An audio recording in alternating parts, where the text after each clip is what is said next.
Live from your scalding hot cider bath. It's this Woke Data Wednesday Spectacular here at the Woke Data Apple Barn. Matt's back. Yay! Here I am. Our board sabermetrics correspondent, our BS correspondent, Matt Moscardi. I'm decorative molasses. You are decorative. In today's, your Twitter is about to get even more anti-Semitic flavored bag of Jamie Dimon scented nuggets called October 12th, 2022 CEO pay packages and anti-woke nuggets. Matt, we have another segment from our new sponsor, S-Gage, but before we get to that, why don't you walk us down all the headlines you missed while you're out, all the anti-woke headlines, whatever you want to do. I know you've been gone. I was in the new bastion of anti-woke. That's right. My family took a trip to Italy. We were in Rome, and now that's like a return to fascism. So, well, like most American tourists, you pretend that all these European countries you visit are idyllic, non-right-wing. Even their version of current modern fascism is a little bit woker than it's less our dumb. version. Their lowest common denominator is a little woker than our lowest common denominator. Because they had the EU and the European Commission That's constantly staring at them. That's the only reason why. There's an adult in the room somewhere. Exactly. There are no adults here. And to prove it, I'm going to catch you up on anti-woke nuggets. It's our recap Here we go. of the efforts of the anti-woke to de-wokify what? I'm scared. What do we de-wokify? Capitalists? We doing capitalists? I don't even know. Just human beings? Just anyone? People who've been born? I don't even know anymore. I don't know. Nobody knows. All right. Let's just do this. In our, quote, poor people, historical minorities are having money and services diverted from them for these globalist, leftist ideas. That's a real quote. Headline of the week. Oh, really? Okay. That's a real quote from a real person. Yeah. U.S. Republicans pull $1 billion from BlackRock over ESG investing concerns. So that's a quote from South Carolina's treasurer? I don't know. Attorney General, maybe? Like something in South Carolina. To he? I'm guessing it's a he? It's a he, yeah. It's a white he. He must mean poor white people because there's a lot of poor people who vote. Don't vote for Republicans. They're not. Most of them. A lot of them aren't white. I don't know how he said. Poor people, historical minorities. I guess he means what today is a they're not historical minority? minorities. Does he mean a dead minority? Because most of the living minorities don't vote for Republican causes. I don't really know who he's referring to. But he did go on to talk about how he pulled money from BlackRock and he gave it to Federated Hermes, a company with this on their last responsible investing report. They issue a responsible investing report. Quote, when a company suffers from poor ESG characteristics, the most effective way to generate winning outcomes for the company, investors, and broader society is to create a purposeful dialogue about the ESG challenges and define a more sustainable path forward. That's who he gave his money to. Congratulations. Right, because he didn't do any actual research. That would take an extra click. It would have been one click too many. In our bald anti-woke on bald woke crime headline of the week. Whoa. BlackRock stock is no longer a buy. Analyst says ESG is a growing risk. That's out of Barron's. Oh, stop it. The analyst that said it is Brennan Hawken, a bald analyst out of UBS. Oh, okay. I like that. And Brennan Hawken, I looked through all of Brennan Hawken's current recommendations. Ooh, look at you. The average ESG score of Brennan Hawken's buy recommendations is a 7.3 out of 10, according to MSCI. That's actually a relatively pretty high score. Yeah. Oh, the average ESG score of his sell recommendations is a 4.4 out of 10. So he literally said a thing. I love it. And then meant the opposite thing because it's the opposite thing. Congratulations, Brennan. Good job, Brennan. Mm-hmm. What if we call it Sustainable Dino Juice Department? No? Okay, try this. What if we call it Larry Likes Money, Not Monkeys? That's kind of got nature and a capitalist theme, right? All right, maybe not that. Yeah. How about maybe just engaged in wealth sustaining, or Jews for short. I think we nailed it. Okay. Nailed it. Headline of the week. BlackRock responds to ESG criticism with division rebrand and leadership shakeup. Just going to let that one linger. You know, I don't want to spend too much time in this depressing category, but you notice that all the anti-woke stuff, the which is BlackRock sucks, and then letting like anti-Semitic people like Kanye West on Twitter, it all kind of trickles into a bathtub full of just Jew-hating stuff. Is that what anti-woke means? Why does it always have to go there? I don't understand. Look, what is this obsession with Larry Fink? No one has even heard of him in America. Why is everyone concerned about Larry Fink?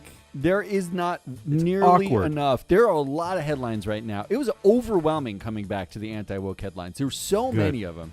And not one of them mentions the fact that there is a veiled anti-Semitism about all of them. Is it veiled anymore?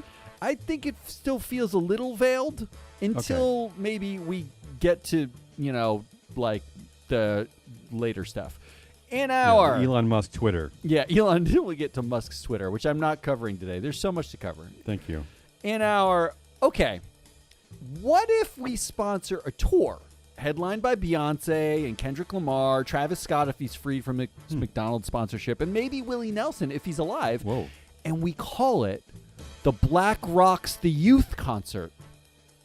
No? Okay. So, all right, if we're naming the division Jews for short, I suggest in order to get the word out that Jews isn't an evil anti-energy group, we buy 3,000 T-shirt cannons and fire free T-shirts that say Jews love blacks, meaning, of course, black oil and coal and stuff. That works, right? Headline of the week. Yeah. BlackRock responds to energy boycott claims with a new website. Ooh. By the way, your genius is really fluttering today. I love what you're doing. Well, yeah. And Jews do love black, so they do in both senses. In I all was a black senses. studies minor. Come on, look at me. Yeah, in all the senses. And then finally, for our anti-woke catch-up, I'm going to keep it short. I'm kind of enjoying this. I don't want to be a finally. This is a finally, but there's a lot to this one, and it's fun. Good. So, in our awake, not woke, but a bit drowsy, and I've had 3 Red Bulls, so I'm a bit dizzy and excited, but also could use a nap to keep me awake. But if I fall asleep, I won't get woken up. I'll get awakened up, obviously. Headline of the week: how a new anti-woke bank stumbled. This is a tour de force of anti-woke confusion. And I'm going to read you just a few quotes from the article out of the Wall Street Journal. They include, quote, "The attacks on what I do in my home after 5 p.m. are beneath the Wall Street Journal." This is the CEO responding to his accusations of having a drinking problem and saying, you shouldn't be talking about me after 5 p.m. It feels like privacy and data security, right? That's the issue, right? Privacy is some kind of a weird executive privilege. It's the ESG issue of privacy. It feels like. Right. So what if you murder someone just like at Subway, it's fine, but if you do it in the boardroom, it's a problem. If you murder them at 5:14 p.m., it's fine. 5:14, that's fine. If you do it at 4:58, it's like committing a crime when you're 15 years old. It gets wiped from the books. That's what he's looking for. Here's another quote, and I think the ESG issue associated with it. Quote, "Put your money where your values are." That's just values investing, isn't it? That's what they sell. Sure. Values investing. Wait, is this a publicly traded? This is not a publicly traded bank. They're not publicly traded. The company's called Glorify. Glora F-I. Okay. What's the name of the CEO? You have that name there? The CEO is like Tub Tuckerson. I don't know. I don't remember. It's something ridiculous. I think I've heard of him. Here's another quote from the company. This is an employee talking about the CEO. Quote, "He's got this vision. It's almost like drinking really good Kool-Aid." But it's still Kool-Aid. It's just really... it's just good Kool-Aid.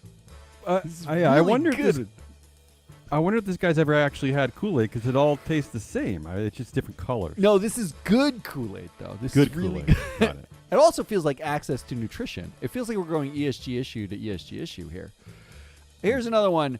Several people working at the mansion being the CEO's mansion where they worked, told me to make sure I leave around 6, Ms. Amos wrote in the memo. When I inquired why, they stated that after 5 p.m., Toby starts drinking and things at the house deteriorate quickly. Yeah, I could have guessed that because I remembered that after 5 p.m. the dude gets wasted. But I mean, like, it's like a vampire. We're talking about a vampire at this point, right? Like, you have to leave at sundown. Also, well, you know, this is exciting because MSCI actually, I think MSCI has a new data point that measures the timing of when CEOs get drunk. And I think if you drink between 5 p.m. and midnight, I think it's the point deduction is diminished, right?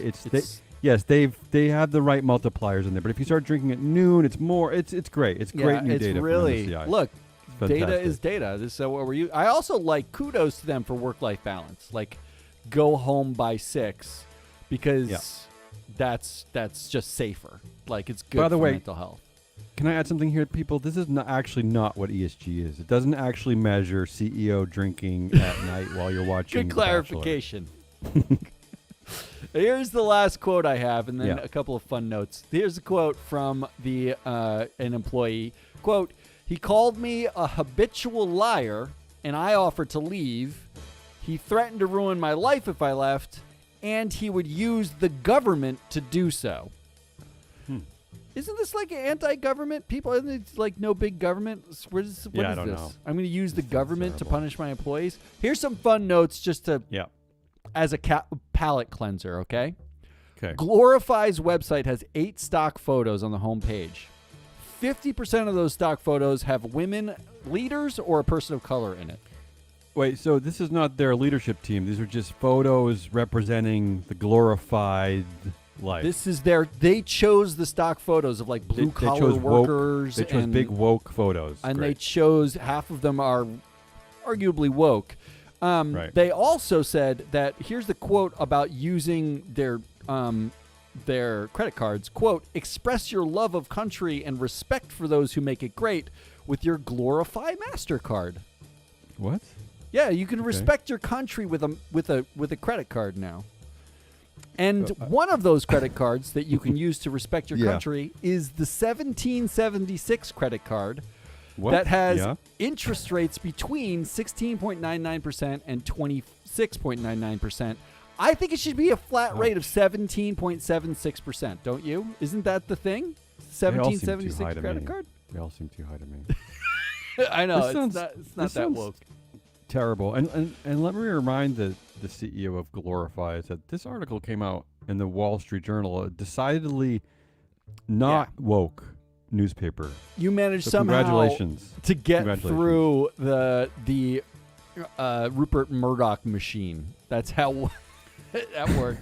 That's all I got. I don't want to talk about the anti-woke anymore. There's a lot. Like that. There's a lot happening. I surprisingly enjoyed that. I usually really hate everything you say, but I was on the edge of my seat there. Well, I haven't been here in a little while. I think you're just excited to have somebody to talk to except yourself. Absolutely true. All right, let's bring the mood down, shall we? Oh, thank God. Yeah, it was way up. Because now we have our new week. Let me read some copy here. We have our new weekly segment sponsored by S-Gage. Yeah, S-Gage. Your ESG data solution. Can I just say, before we jump into S-Gage, before Damien said S-Gage, he said sponsored by. Did you realize what that means? We're real now. I feel like we made the big time. Yeah, and I don't want any of you listeners to think that we are this is an exclusive sponsorship. We are ready. We'll take Glorify. Bring it on. If you're listening. Bring it on. This is where you can. There's a whole audience here for even if you're an entity that we make fun of, we will take your sponsorships. We will happily take your money. BlackRock. Yes. Glorify. Get with us. Diet Coke. Bring it on. Okay, we have another installment from Paul Hodgson. Let me just remind people, I'm not going to do this every week, but I'm just a little excited that we have a sponsor. So the first few weeks, I'll tell people who Paul is. Paul is the senior advisor at S-Gage. He's been there since 2019. He is a CEO pay executive compensation expert, Matt. Wow. Yes, he How works did we as get a senior an expert editor. to do anything?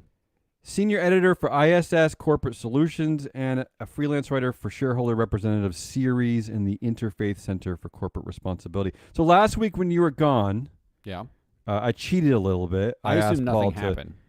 I asked Paul to turn his, it's supposed to be a 1 minute sponsorship, really, a 1 minute S-Gage data update, but Yeah. he turned it into like 80 minutes because I didn't really want to. I didn't want to create my own content. You didn't want to be lazy. You were bored.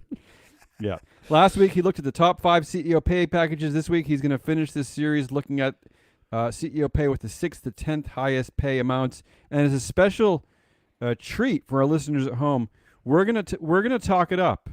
We're gonna let Paul have his moment and talk about these pay packages. But we also did a little bit of our own research, and maybe we'll pause it every once in a while and add our own information. Love it. Let's have Paul talk for himself, and then you can just shut him down. Ready? Here we go. Hello and welcome to the second edition of Statistics of the Week, brought to you by S-Gage. Last week we looked at the top 5 highest paid CEOs in 2021, and this week we're going to look at the next 5 down.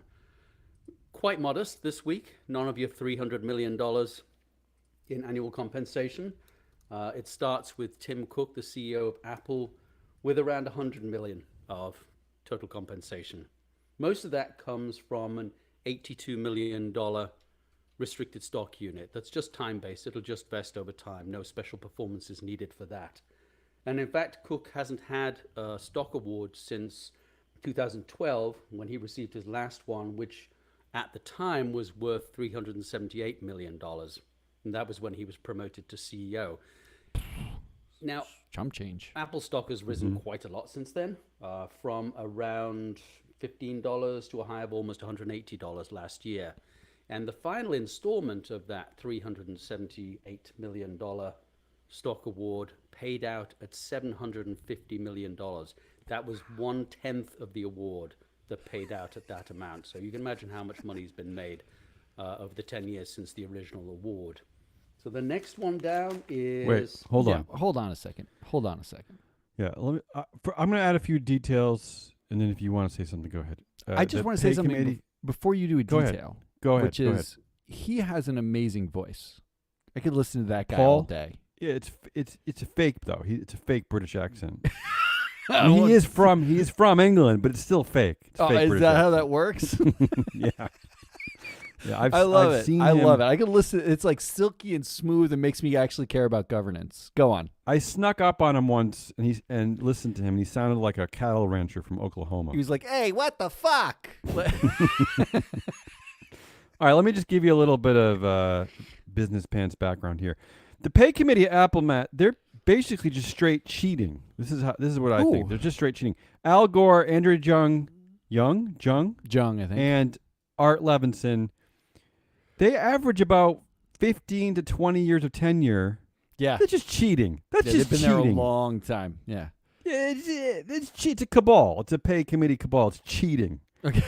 Say on pay, 35% said no. Just a little bit tidbit. 35% said no. That's a lot for Apple. People usually love Apple. This is 35%. though modeled after the Musk pay, Yep. right? Isn't it? Isn't this the new model to like now we're not grossly enriching CEOs with like salary, because it used to be you give them a bunch of cash or like a bonus, and stock was in there, but for the most part they'd get like massive dumps of like 20 million. Now we're looking at companies with like that $700 million payout years. That's the Musk model. You missed last week. We were talking about CEO pay ratio was the highest ever this year, 399 to 1. Elon Musk's pay package was so big, I think it was like $3 billion or something, that the people determining the pay ratio decided it was an extreme outlier. It didn't even include that in the pay ratio. Yeah, you can't include that. But what do you mean you can't include that? How dare Can't. you? Because it would be I like hate that argument. It's all money. All right. It's if there was 1,000 people and 999 of them made between X and Don't Y, care. and the other one made I X get times the theory. 40, I get the theory. I don't care. it's not. You It just want to counts. reflect real life. Let You me know guess. why it counts? Did know you why it talk counts? to Because Ari about this? I did. You know why it counts? Because the reason that you just mentioned is that other companies are going to start copying it. That's true. That's why it counts. But it's not true All right. now. It's true later. So And can like, we? And can, to be fair to Apple, Apple feels like an actual company. What does Tesla feel like? I don't even know what Tesla is. It Tesla's- seems like. Is it a real company? well, I see. I don't even know cars anymore. out. You see cars, but 90% of them have been recalled. They're That's always true. missing Yeah. those sales targets. I don't know what's going on over there. I get why Apple's share price. Well, is Tim Cook isn't zoomed. trying to buy Spotify and start a I don't Neuralink know. company. And I don't like, get Tesla. Like Come he's on. he's I got don't one understand job.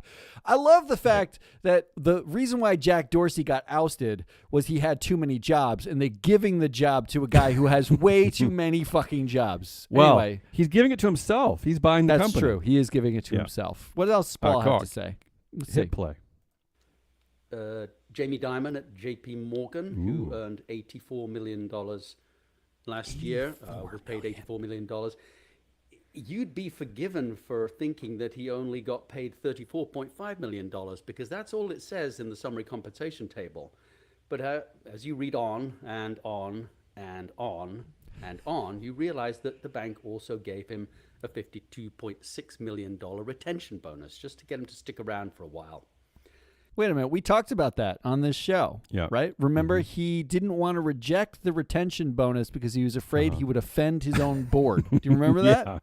Yeah. That's what Jamie had to say about that. Yeah, let me while you're hitting pause, let me fill you in some details. Sam Pei at JP Morgan was defeated this year, Matt. 69% said no. 69% of shareholders at JP Morgan said no to. Did That's they impressive. then change the pay? No, of course not. It's a Of course, non-binding non-binding. vote. Right. Yeah, Okay. non-binding. Okay. Good. All right. Good.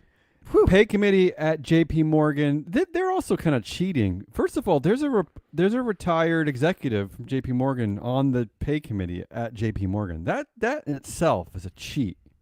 And secondly, the chair, Stephen Burke, he's been on the board for the same 18 years as Jamie Dimon, clearly buds. It's cheating. I got I'm news calling for it you, cheating. though. Yeah. On our pay committee, it's just me. Mhm. Just so you know. I just don't want you to Right, think. but we're a company of 0.2, and I we- don't think we're publicly traded yet. We're not publicly traded. This is true. No. There is no vote. And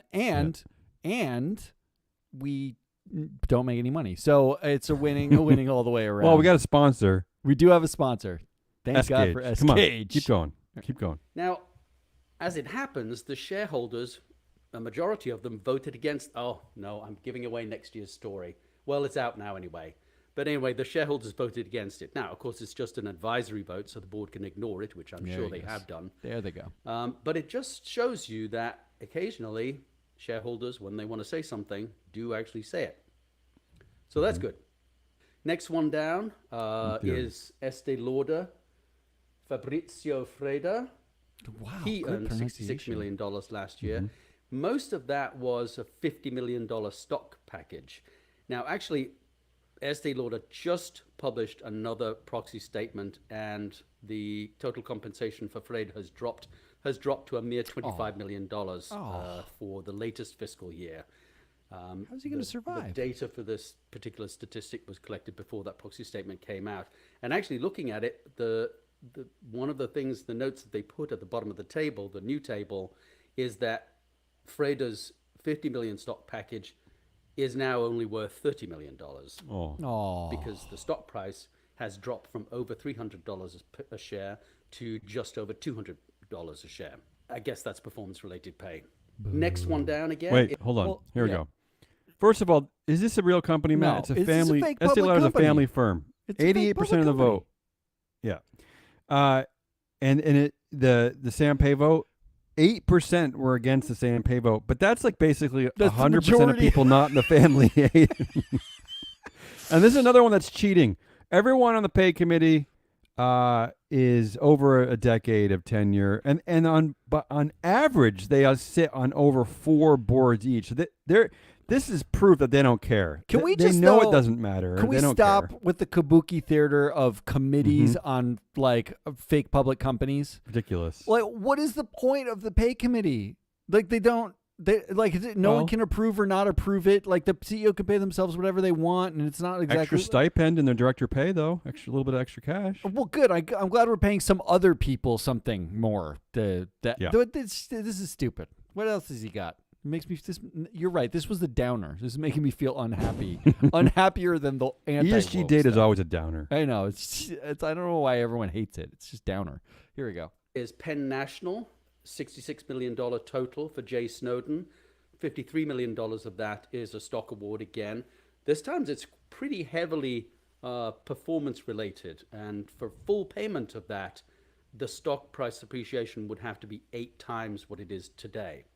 Of course, if that happens, the $53 million stock award will also be worth 8 times what it is today. Yikes. Which comes out at $424 million.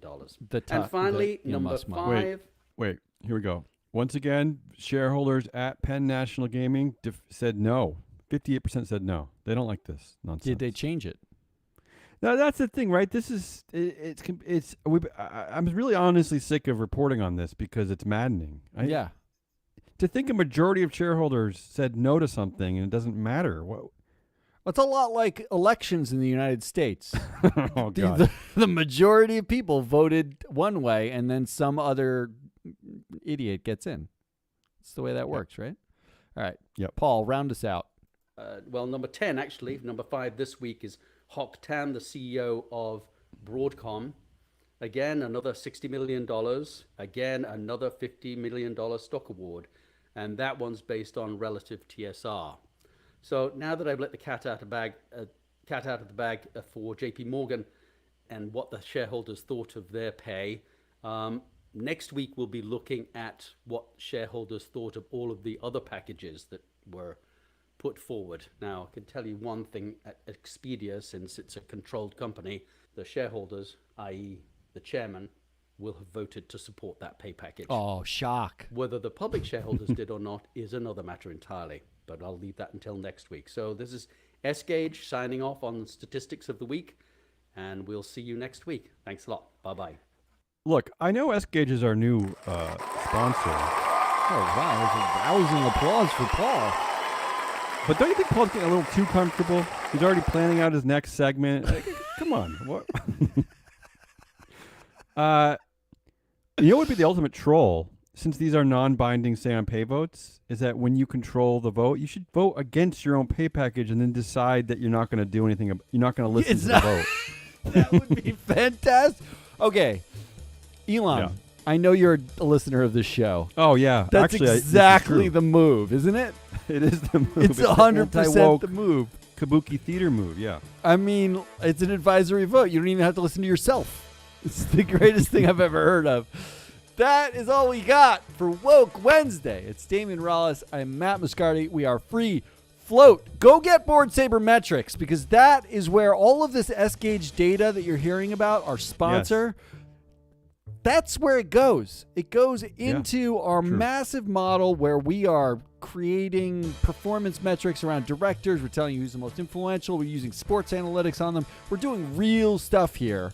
You know, we actually sell, not this two of us, two clowns sitting here talking Yeah, to and each just other. think, if you become our second sponsor, we'll pretend to like you too and kiss your ass. It'll be awesome. I thought you said No, we couldn't do like disparage Paul. the No, we love sponsors. Paul. We love Paul. No, I'm not. We're going to edit this out. Don't worry. not from the live stream. That's all we got. We'll be back tomorrow. Until then, goodbye.